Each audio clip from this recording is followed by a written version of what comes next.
¿Tienen? ¿Era así? Sí.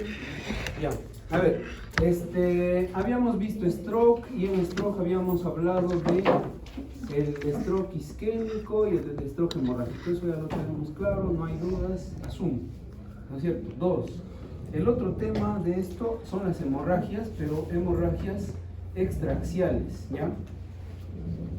Hemorragias extraaxiales, afuera del parénquima, ¿no? Y acá, bueno, hay unas que son atraumáticas,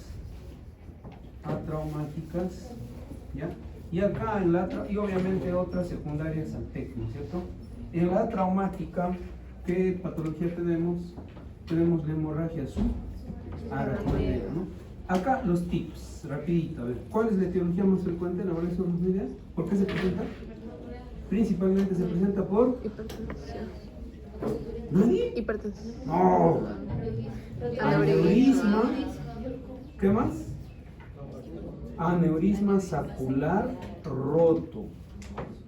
Estoy hablando de atraumático, pues. Aneurisma sacular roto, ¿ya? Esa es la principal causa. No es la única. De hecho, en la tomografía,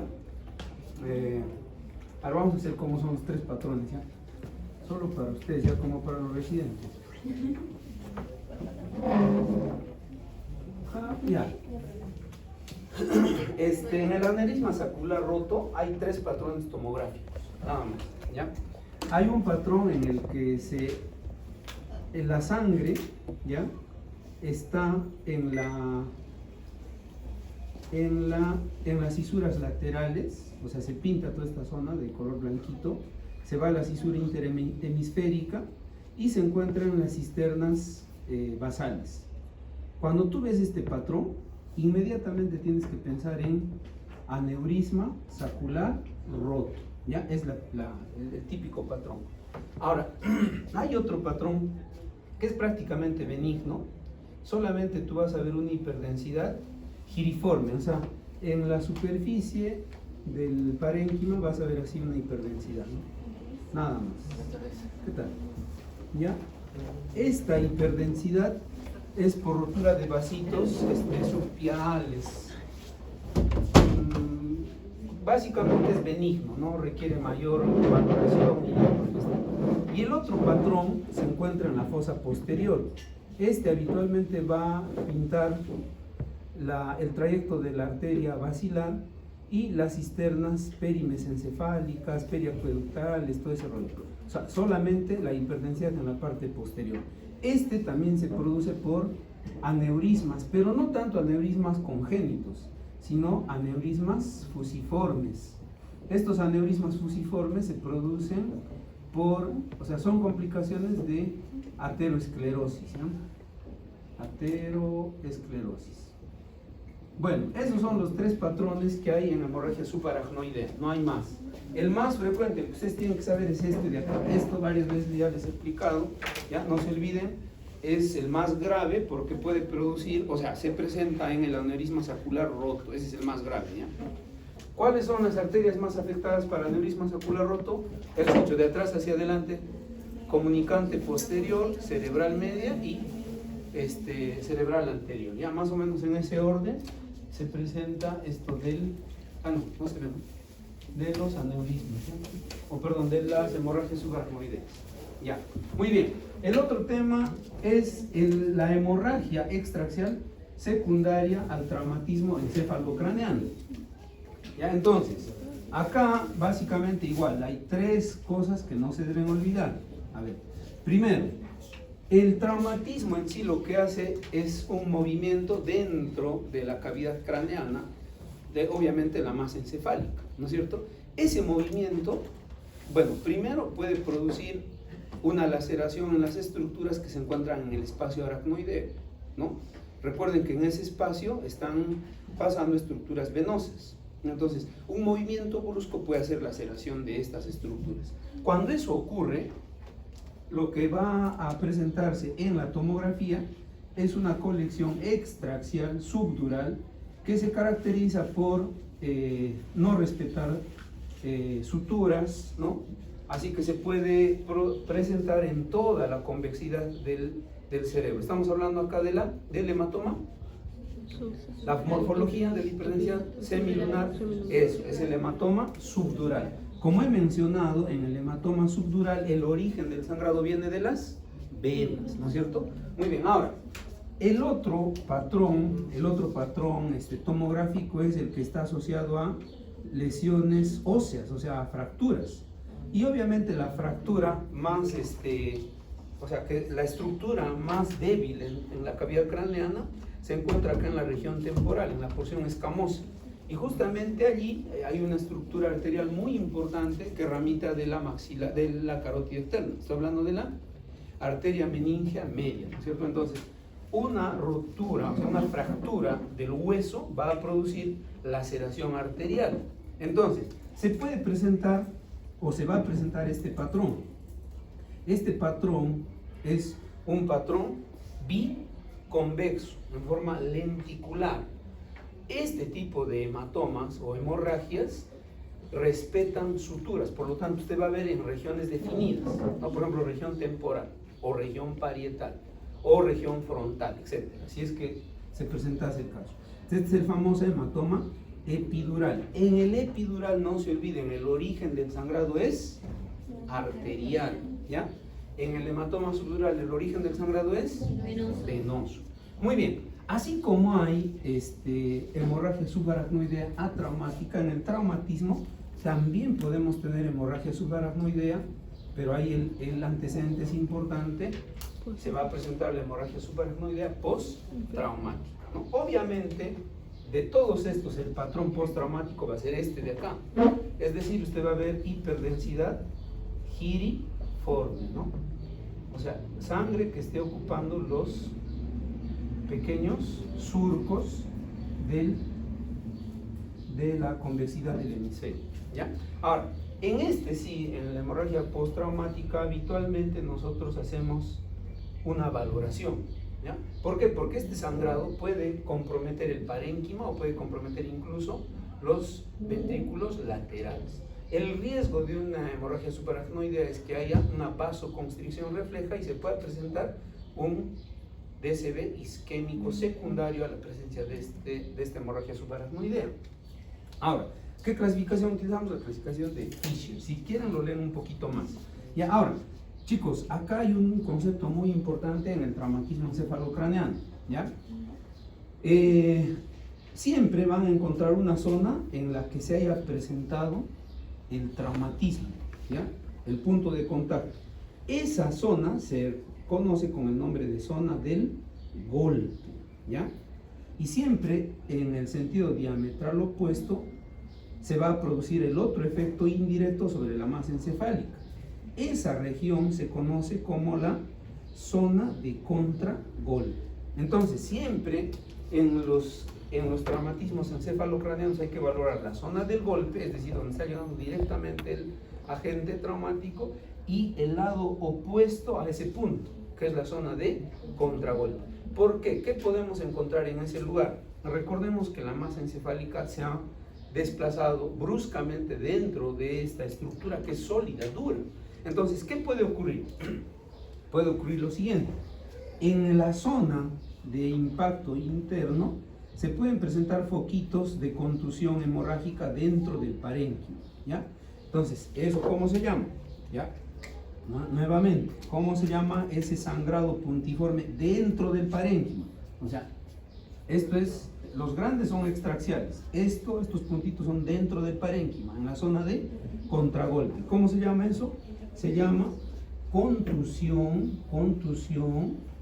hemorrágica, y lo que su compañera dijo, hemorrágica intraparenquimal, ¿ya? Entonces, esos son los efectos de sangrado secundarios al traumatismo encefalocraneal. Punto, ¿ya?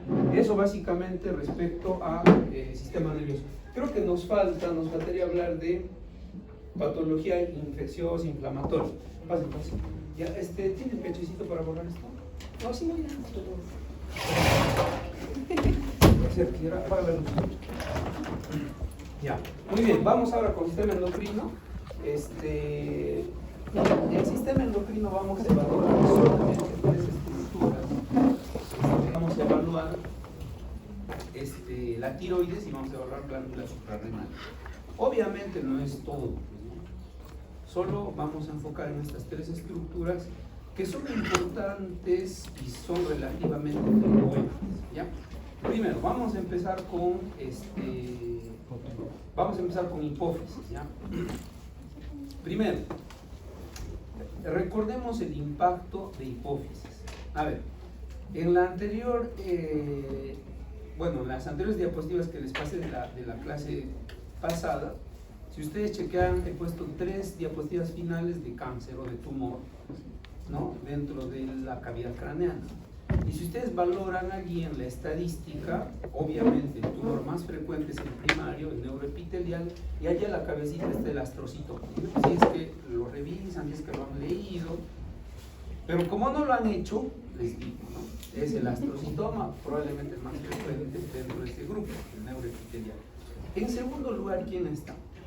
En segundo lugar está el tumor benigno del revestimiento del sistema nervioso. Estoy hablando de los famosos meningiomas, ¿ya? Ese en segundo lugar, aproximadamente 10-15% de todas las masas dentro de la cavidad craneal probablemente sean por meningiomas. Y en tercer lugar vienen las metástasis, ¿no? O sea, recordemos que los tumores de diseminación hematógena van a producir secundarismo en parénquima cerebral. Y allí incluso también están los 5 tumores que producen secundarismo por diseminación hematógena en parénquima cerebral. A la cabeza, no se olviden, el cáncer de pulmón, el cáncer de mama, el cáncer de riñón, el melanoma y los tumores del tubo digestivo. De hecho, a la cabeza está el estómago y el colon. Entonces, esos 2 son los más frecuentes además. Ya esos son los 5 tumores que producen secundarismo en cerebro. Su diseminación es hematógena, ¿ya? Luego de estos viene un cuarto lugar. Ese cuarto lugar principalmente está representado por los macroadenomas o los adenomas en general, los adenomas hipofisiales. Entonces es el cuarto tumor en frecuencia más frecuente, valga la redundancia, de lesiones tumorales dentro de la glándula, dentro de la cavidad craneana, ¿ya? No se olviden, esas estadísticas son importantes. Siempre inicien una estructuración de concepto con la realidad, ¿no? Y la realidad le va a dar la epidemiología de la patología, dónde es más frecuente, en qué grupo de edad, etc. Eso es importante, que les da una visión, ¿ya? Muy bien.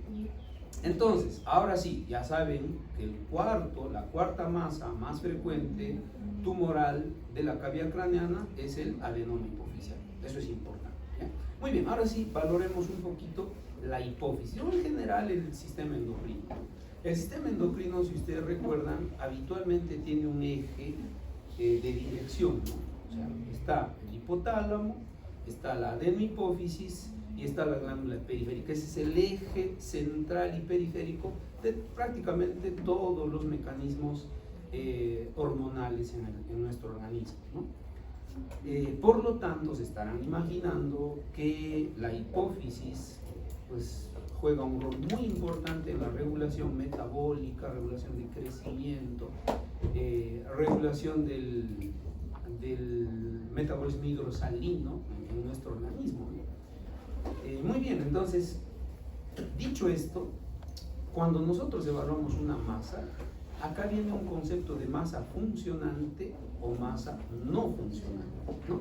¿Por qué les menciono esto? Porque es importante recordar cómo más o menos es este eje de dirección hormonal. Muy bien, por ejemplo, si hablamos de hipotálamo, el hipotálamo tiene un montón de núcleos. Esos grupos de núcleos van a funcionar en la adenohipófisis, en los grupos celulares. Acá hay 5 grupos celulares, ustedes recuerdan. ¿Cuál es el grupo celular más frecuente en la adenohipófisis o más abundante? Las células Lactotropas. no, lactotropas, ¿no? Luego las células somatotropas, ¿no? Esas 2 son las más frecuentes. Luego están las células corticotropas, las células tirotropas y las células gonadotropas. Esos son los 5 grupos de células que están en la adenohipófisis. Y esos están regulados hormonalmente por núcleos hipotalámicos, ¿no? Y de hecho acá se va a formar un sistema porta. ¿Recuerdan los sistemas porta, no? Sistemas porta significaba comunicación entre dos lechos capilares, ¿no es cierto? Como les he explicado en el libro. Igualito acá hay un lecho capilar en el hipotálamo y hay otro lecho capilar en la adenohipófisis. O sea, el hipotálamo con la adenohipófisis se comunica por estructura vascular, ¿no? Mediante las famosas hormonas liberadoras. Pues ahí están las hormonas liberadoras de la corticotropina, lo que ya saben, ya ese rollo ya no vamos a recordar. Son las con la abreviatura de R, ¿no? O sea, TRH, por ejemplo, ¿no? ¿Sobre quién va a actuar la TRH? Sobre las células tirotropas y que va a estimular la salida de la TSH. Ese rollo ya lo conocen, ya no es necesario. En este punto es importante recordar el mecanismo inhibitorio del hipotálamo sobre la hipófisis. Y ahí hay dos estructuras muy importantes que tienen que ver con justamente el evento o el efecto de masa. ¿De qué células estoy hablando? Dos. ¿O de qué tipo de hormonas? A ver, ¿cuáles son esas dos? Una, la prolactina, ¿no? Y la otra, la hormona del crecimiento. Estas dos prácticamente se van a regular de manera negativa por el hipotálamo. Vamos primero con la prolactina. O sea, si hay una masa en la hipófisis, esta masa va a evitar esa regulación negativa y el paciente tendrá secreción de mama, ¿no? De leche, ¿no? Por lo tanto, será un prolactinoma. El efecto del prolactinoma es más que todo por eliminar el efecto inhibitorio del hipotálamo, ¿no? Entonces, más o menos ese concepto hay que manejar. Muy bien. Teniendo esas consideraciones generales básicas, vamos a hablar de la hipófisis. Recordemos a la hipófisis desde el punto de vista embriológico. Tiene una naturaleza doble, ¿no es cierto? La adenohipófisis prácticamente se va a formar por un repliegue de capa endodérmica. Estamos hablando de la faringe, ¿no es cierto? Ahí se va a formar la famosa bolsa de Rathke, ¿no? Esa es una evaginación del... Bueno, es ectodermo, perdón. Es una evaginación de este arco faríngeo y de ahí se va hacia la región hipofisiaria. Y en el adulto va a formar pues la pars distalis, que es la adenohipófisis, ¿no? Por otro lado, una depresión del tercer ventrículo, ¿no? Una depresión del piso del tercer ventrículo va a formar la porción nerviosa de la adenohipófisis, o sea, la famosa neurohipófisis, ¿no? Entonces, esas células que hemos hablado, ¿dónde están? Se encuentran en la pars distalis, en la adenohipófisis. Y en la porción nerviosa, ¿qué estructuras tenemos? Allí hay células que dicen, ¿sí o no? Sí. No, no hay células. ¿Qué cosa? Eso, muy bien. Están solamente la terminación de fibras nerviosas que vienen de dos núcleos del hipotálamo. ¿Cuáles son? El supraóptico y el paraventricular, ¿no es cierto? Esos dos núcleos producen dos hormonas polipeptídicas. ¿Cuáles son? Eso, la ADH y la oxitocina, ¿no es cierto? Muy bien. Dicho todo esto, recordemos nuevamente el concepto. Acá voy a encontrar célula, acá voy a encontrar secreción, contenido proteico. Ya, no se olviden, está claro. Muy bien. Cuando uno evalúa la hipófisis, esta se evalúa principalmente por resonancia magnética. ¿Ya? Esta secuencia, ¿qué secuencia, chicos? Líquido negro. T1. Entonces, la primera valoración que se realiza es la secuencia ponderada en T1. ¿En qué corte es ese? ¿Qué corte es? Es un plano sagital, ¿no es cierto? Es un plano medio sagital. Nuevamente, acá tengo la adenohipófisis. Miren que es isointensa al parénquima cerebral. Y en la parte posterior tengo una línea hiperintensa, ¿no es cierto? Que será la neurohipófisis. ¿Y por qué es de color blanco? En el T1, la neurohipófisis siempre tiene que ser hiperintenso. ¿Por qué? Porque allí tiene, ¿qué cosa tenía? Polipéptidos. O sea, las proteínas polipeptídicas son hiperintensas. Entonces, siempre en el T1 usted tiene que ver esta característica. La adenohipófisis, ¿cómo es? Isointensa al parénquima cerebral. Y la neurohipófisis es hiperintensa. Es una estructura lineal posterior hiperintensa. Si ustedes se dan cuenta, acá claramente vemos una imagen lineal, ¿no? Que es isoecogénica al parénquima cerebral. ¿De qué estamos hablando? Del tallo hipoficial. Y miren, hacia adelante, ¿ven? Otra estructura. Eso, esa estructura en el punto medio es el famoso quiasma óptico. Entonces, dos elementos relacionados directamente con la hipófisis. Uno, el tallo hipoficiario, y dos, el quiasma óptico. Ahora, recordemos que esta estructura está dentro de un hueso.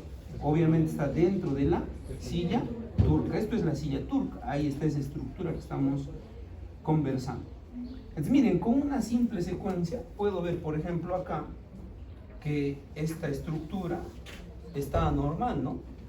Miren, ustedes ven ahí la hipófisis.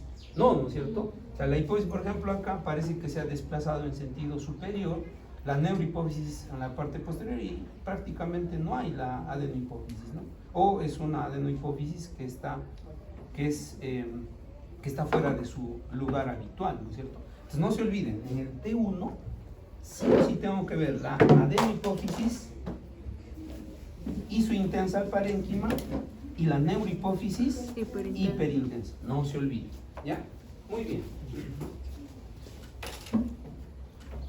El otro plano que se evalúa, en el que se evalúa la hipófisis, es el plano coronal. Este es muy importante, ¿por qué? Miren, vamos a ver. Esta estructura es la silla turca. Acá está la hipófisis. Ya hemos visto el infundíbulo, ¿no es cierto? Y acá estamos observando el tercer ventrículo, ¿no? Este es el hipotálamo, ¿no es cierto? Miren, a los costados de la silla turca tenemos esta estructura venosa muy importante. ¿Cómo se llama esta estructura venosa? Es el famoso seno cavernoso. Y recordemos, por el seno cavernoso está pasando la famosa arteria carótida interna. Una pregunta, la carótida interna, ¿cuántos segmentos tiene? Nada. Tiene 6 segmentos. Bueno, ya luego leen ya. Acá estamos justamente en 2 segmentos. Estamos en el segmento clinoideo, se va hacia adelante, ahí está la porción oftálmica, ¿ya? Y luego viene hacia atrás, se da la vuelta y ahí forma la porción comunicante, ¿ya? Esas son los 3 últimos segmentos de la carótida interna. Miren, ¿dónde está la carótida interna? Dentro del seno cavernoso. Ahora, en la parte externa hay estructuras nerviosas muy importantes, ¿ya? El famoso 346 y la rama 1 del quinto par craneal. La 1 y la 2 del quinto par craneal, ¿ya? De arriba hacia abajo, tercero, cuarto y sexto par craneal. ¿Dónde es el sexto par craneal? Este es el sexto par. Sexto par, tercero, cuarto y sexto. Y estas son la rama 1 y la rama 2 del trigémino, ¿ya? Bueno, estas estructuras en la resonancia sí se logran ver, son imágenes hipointensas, así puntiformes, ¿no? ¿Por qué es importante recordar esto? Un crecimiento de la adenohipófisis puede producir compromiso vascular y compromiso nervioso. Entonces, por eso es importante. Es más, ahora les voy a enseñar, por ejemplo, cuando hay un macroadenoma, según el compromiso de estas estructuras, se hace una clasificación para valorar el tipo de intervención quirúrgica, ¿no? Y para intentar pronosticar si va a ser recidiva o no, ¿ya? No se olviden, en la región lateral a la hipófisis está el seno cavernoso, la arteria carótida, ramas nerviosas, el 346 y 2 ramitas del quinto par craneal, ¿no es cierto? En la parte superior, en la línea media, 2 elementos importantes. ¿Cuáles eran? El infundíbulo y el quiasma óptico. No se olviden, eso es muy importante, ¿ya? Muy bien. Bueno, en la hipófisis el tamaño importa, ¿ya? Ya, caballero, no más. Bueno, primero, en los niñitos habitualmente tiene un tamaño menor a 6 milímetros, ¿ya? Ahora, hay algunas condiciones en las que se espera que el diámetro longitudinal sea mayor a 10 milímetros. ¿Cuáles son esos eventos? Uno, la pubertad, y dos, la gestación. ¿Por qué? Porque en esta etapa normalmente la hipófisis aumenta su volumen, ¿no es cierto? Eso es muy importante. En el adulto habitualmente es una lesión, es un órgano que mide menos de 1 centímetro en el eje longitudinal, o sea, cráneo-caudal. Ese es el que valoramos, ¿ya? El eje cráneo-caudal. Bueno, se valora los tres, pero para decir si la hipófisis está más grande o no, ahí valoramos este eje de la estructura, ¿ya? El tallo, por ejemplo, también acá hay medidas definidas, ¿no? Habitualmente debe medir hasta 3 milímetros. Cuando mide más de 4, algo está pasando, ¿ya? Muy bien, ¿qué es lo que se valora? ¿Con qué estudio se valora de manera adecuada la hipófisis? Con resonancia magnética. Y acá, chicos, las secuencias son definidas. A ver, vamos con las imágenes, ¿ya?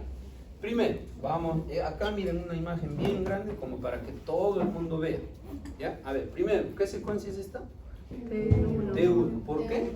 Líquido cefalorraquídeo hipointenso. Valoro acá está, miren, tallo hipoficiario. Este sería el quiasma. Acá está la adenohipófisis. ¿Cómo era? Isointensa al parénquima cerebral. Y atrás, neurohipófisis, que es hiperintensa, el T1. ¿Ya? Por ejemplo, ¿qué ocurriría?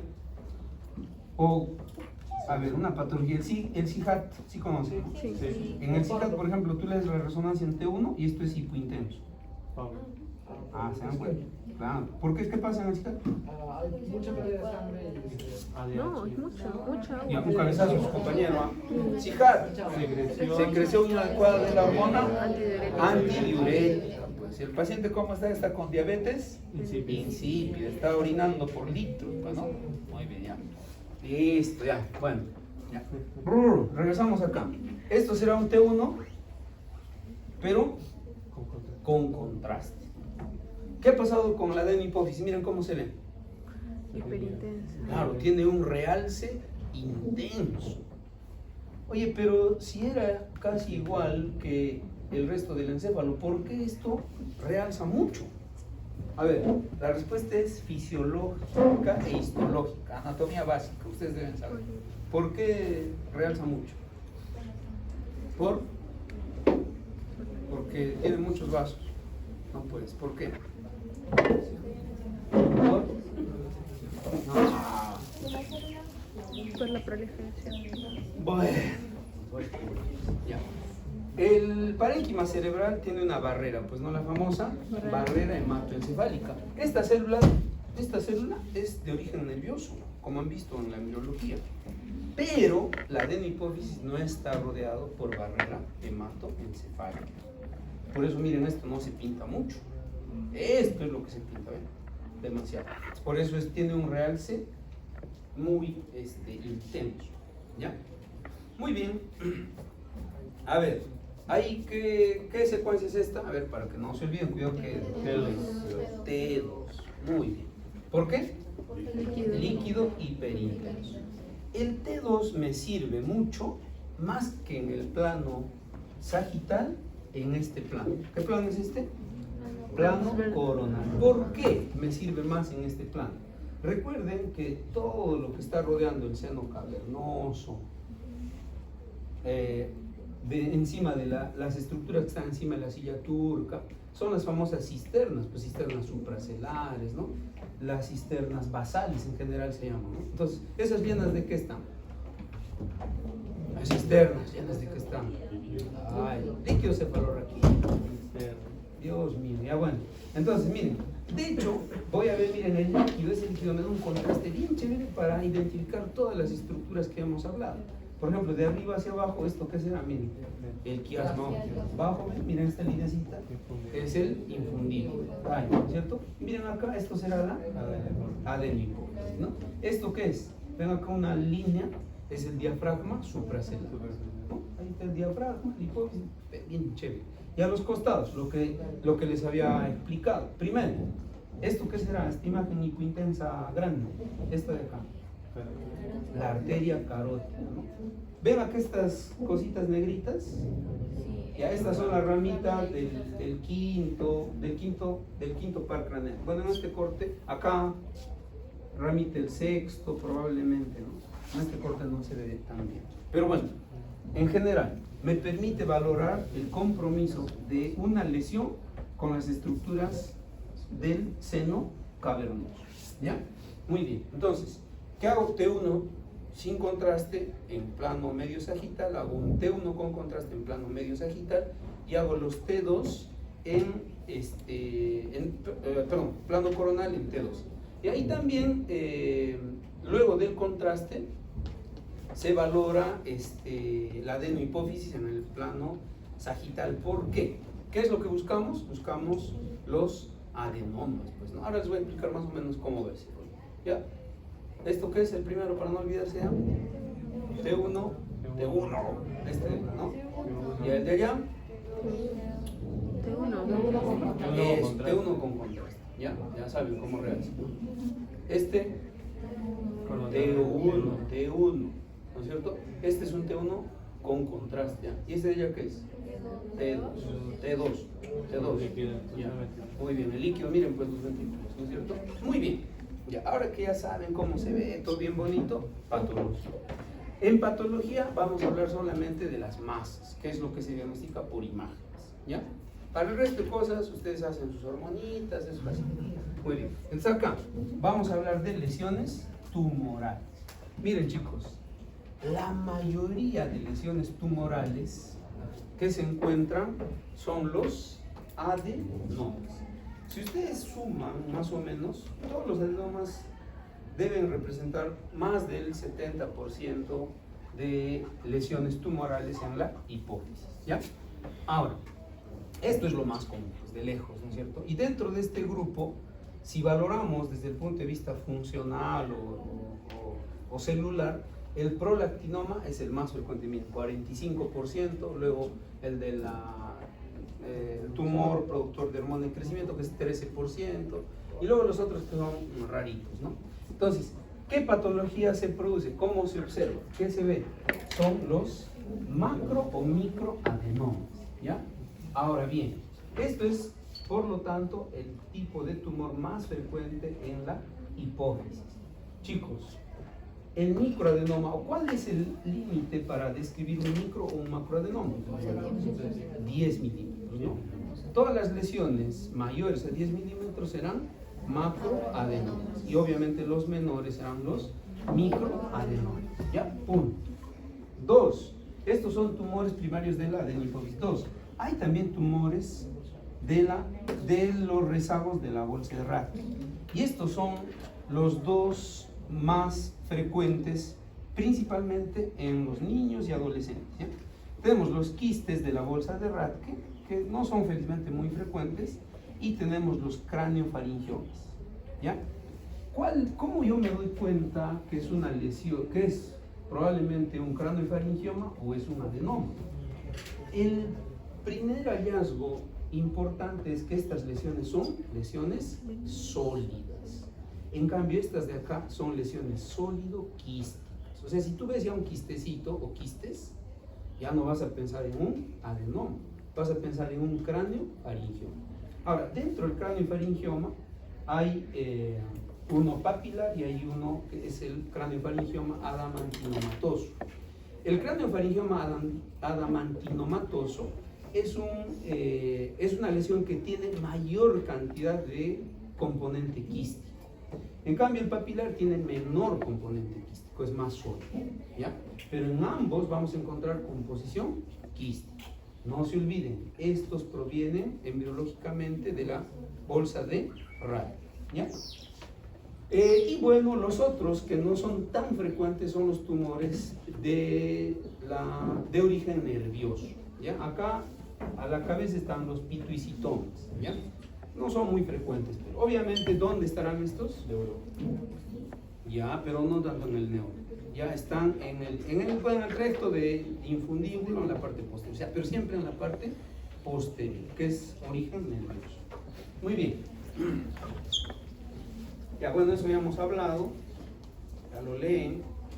Por ejemplo, este es un T1 o T2. T2. O sea, tiene componente. Componente. T2, componente. Componente líquido. O sea, ¿qué sería? ¿Un macroadenoma? No, ¿qué sería? Ya hemos dicho. Cráneo faringioma. Pues, si es un T2 con componente quístico, ya el macroadenoma es componente sólido. El resto de lesiones, en particular los craniofaringiomas, son componentes quísticos o sólido quísticos. ¿Ya? Muy bien. Es el mismo, pero ese está con contraste. O sea, tiene un componente sólido y un componente quístico. Muy bien. Ya, ahora miren todos acá. Miren, esto es un estudio T1, T2. T1, pero es un T1 con contraste. ¿Ya? Miren, en este T1 con contraste, estamos observando acá, miren, hay una imagen hipo intensa, ¿no? Le hacen un contraste, pero un poquito más tardío. Y miren, acá en este más tardío se ve claramente una imagen hipo intensa.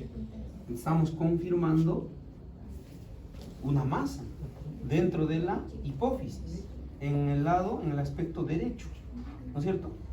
De hecho, si ustedes lo miden, debe medir esto pues 6 por 4 milímetros más o menos. Entonces, ¿de qué estaríamos hablando? Un microadenoma, ¿no? Si usted hace un diagnóstico correcto, por ejemplo, este paciente creo que tenía, ese era un prolactinoma. Si es microadenoma, solo se le da un tratamiento farmacológico. Le hacen, miren, un control y se atrofia ese microadenoma. Se vuelve una estructura cicatricial. ¿Ya? Entonces, obviamente la parte clínica ya pues lo diagnostican, pero acá estoy mostrándoles por imagen. ¿Qué es ahora? Falta todavía 2 minutos. Ay, Dios mío, me falta esa. Esto sí, a leguas, pues, a leguas. Es una lesión hipointensa que realza. ¿Qué es? Ya, es algo sólido. Obviamente estamos hablando de un macroadenoma. ¿Qué ha pasado con este macroadenoma? Miren todos acá. Ha invadido el seno cavernoso. Estas cositas oscuras que eran, la carótida. Miren, ha invadido toda la carótida. No solo eso. ¿Y dónde está el quiasma? Uy, está desplazado en sentido superior, ¿no? Entonces, para eso se utiliza esta clasificación, que es la clasificación NOS. ¿Ya? ¿Qué valoramos? Miren, solamente con esto ya nos vamos. Miren, estos son los puntos de reparo anatómico. Primero, ¿qué era esto? La arteria carótida. Este es el elemento más importante. ¿Ya? Miren, vamos a trazar 3 líneas. Una línea, ¿ya?, que se llama línea tangencial mediana, ¿ya? O sea, interna. ¿Ya? Hay otra línea que es intercarotídea y una tangencial externa. ¿Ya? Muy bien, entonces, dependiendo si la masa, o sea, digamos, imagínense una masa, si está contactando esta línea pero no la sobrepasa, estaremos hablando de un grado 0. Si esa lesión pasa la línea tangencial medial, estaremos hablando de un grado 1. Si pasa la tangencial lateral, o perdón, la intercarotídea, estamos hablando de un grado 2. Ahora miren, si atraviesa esta línea tangencial lateral, ya estamos hablando de un grado 3. Puede ser un 3A si está en la porción superior, o puede ser un 3B si está en la porción inferior. Pero si invade todo, y es un grado 4. Por ejemplo, en el anterior, superior, inferior, todo, es un grado 4, ¿no?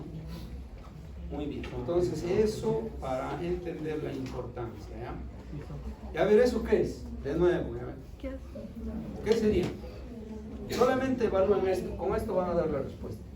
Este es un T1, y ahí dentro estoy viendo imágenes hipointensas. ¿Qué significa? ¿Qué sería? Cráneo faringioma. Ya, bueno. Este también es un cráneo faringioma. Vamos avanzando. Este sí es un macroadenoma típico. ¿Ya? Esto es un estudio de... ¿Lo que está al costado? ¿Qué estudio es? tomografía. Y el de allá es una resonancia. ¿Qué secuencia? Miren, T1, el líquido hipointenso. ¿Es con o sin contraste? Con contraste. ¿Cómo me doy cuenta? El real. Bueno, ya, con eso hemos acabado. Pero solamente hipótesis. Al otro lado, ¿eh? Sí, de hecho, ya, vamos. No, ya no. Ya acabó la evaluación continua. ¿No? Hoy día es la evaluación Una pregunta, ¿sabes en qué es? Sí.